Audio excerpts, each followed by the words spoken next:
So I have probably a grand total of 30 seconds before my boys come rushing through the door from their cousins and playing outside. But I wanted to show you something. I'm sitting here in my youngest's bedroom, and at the moment there are no balls flying, so I think we're relatively safe. But I wanted to show you something that, along with throwing balls at your mom, used to be considered maybe something you weren't supposed to do, and that is write in books. And I just have to say that probably, more likely than not, you won't be making a fortune from reselling your books to Hearth and Hollow sometime in the future. So I'd like to give you permission to go ahead and write in your books, especially if there's something that you see that would just make the experience softer for your child. For example, you'll notice that the font that they've used on this adorable cover is using an I that looks like a lowercase l. That's really confusing for our littlest readers. Not only do they have to learn what all of these words and letters say, but then they have to pick up on all these different fonts. So I went ahead, and when my youngest was, or maybe even my oldest, when he was an itty bitty, I went ahead and just made lines to make the eyes, they're a bit faded now, but you can still see them, to make them show up in the way that they would see them most often. We're just trying to iron out some of the wrinkles, remove some of the resistance. Now, I wish I could tell you, you have no idea how much, that by providing your child with beautiful books, they were going to become a reader. That is not the truth. So there are things we can do as parents, and providing beautiful books, high interest books, is certainly a piece of what we can do to make the way to reading easier. But they will need instruction. Explicit, direct instruction from an educator. And that is where the teacher is going to take over. But before that happens, there are things you can do. So my youngest has a boat of books now that he adores, and they're in every which way, because when he's done with them, he just chucks them in. But my hope for you and your early reader is that one day you have a boat of books that I think at one point carried diaper cream and has now been remade for this new era, but a boat of books that your child loves to come home and read. And what we can do as parents who are not reading educators is we can provide books, and then the time we take to read them. There's something called concepts of print, and that's really just understanding how we read. In the English language, we read from left to right. We turn the pages like this. This is the front cover, the back cover, the spine, and you'll often find the title, which is simply another name for the name of a book, on the spine and the front cover. If there's a title page, it will often have both the title and the author and illustrator's names. And if there's just one name, if it says by so-and-so, then we know that it's the same person writing the words and drawing the pictures or providing the photographs. These are the things that we can do as parents. We can point to the words as we read them. We can point out words that don't sound out. If you're not sure what the letters say, what the letter sounds are, because so many of us were taught with an approach that didn't actually specifically and explicitly teach all of the different sounds and combinations of sounds, go on ChatGPT, look it up, and when you're reading, you can point out words like I, which we don't sound out. We see it and we just say I. Those are called sight words.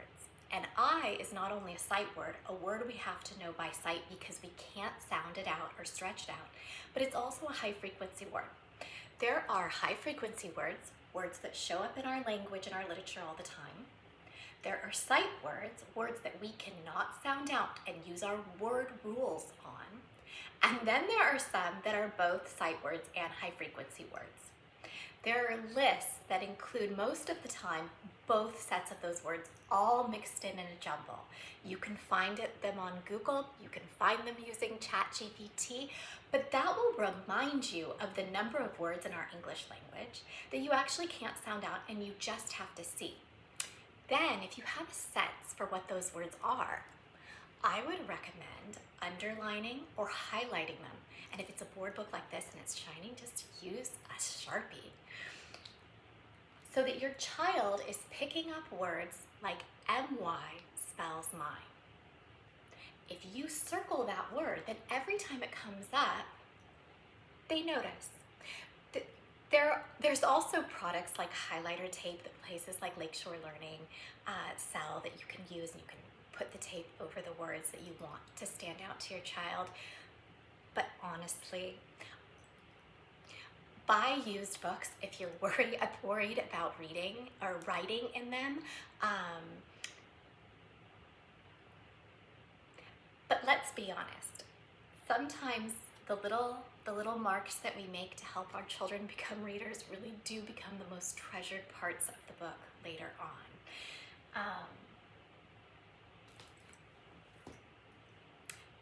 There's one more thing I want to talk to you about. If your child isn't progressing like you were hoping, they're not really tracking with the rest of the class. I'm not talking about your hopes and dreams for them being advanced readers. Reading is really only fun, like riding a bicycle is only fun when you actually get to take off. It's really only fun when you're reading. And there is such an emphasis on it in school that it can hit our children's hearts really hard if it doesn't come easily. It's also a multi-year skill. So for most children, they're going to need years of direct, explicit instruction in letter names, letter sounds, the concepts of print that we talked about, but then beyond that, the letter clusters, the digraphs, the diphthongs, all of the different word rules, bossy or magic E, it goes on and on. And if your child isn't keeping up and they're struggling, you'll know. And I would just like to say, as a former teacher, make sure that you have that conversation with your teacher. But if you're not getting what you need for any reason, seek outside support. There are reading teachers, reading fairies that exist in most communities. Often they're retired teachers, and often they're retired teachers and mothers or fathers, and so they have a heart for children who are struggling. And the best way to get a recommendation for the best of the best, and that's what you want when you're looking for a reading teacher outside of the school setting, you want the best of the best. You want your child to feel amazing and all lit up about the experience, because it's not easy. So I would really recommend, since public school teachers often aren't allowed to tell you that you need to seek outside support, and private school teachers may not know, or they may just not mention it, hoping to be able to handle it all in the classroom. The best way to get the best recommendations, and I just heard my two come in the door, the best way is to go to your community groups, your parent groups, and outside of the school setting, and just send the message out there. My child is struggling with reading. We're looking at getting outside help. Who's the best of the best? Who does your child love? And you will have other parents who are so happy to help and share the journey they've been on and the resources that they've gotten.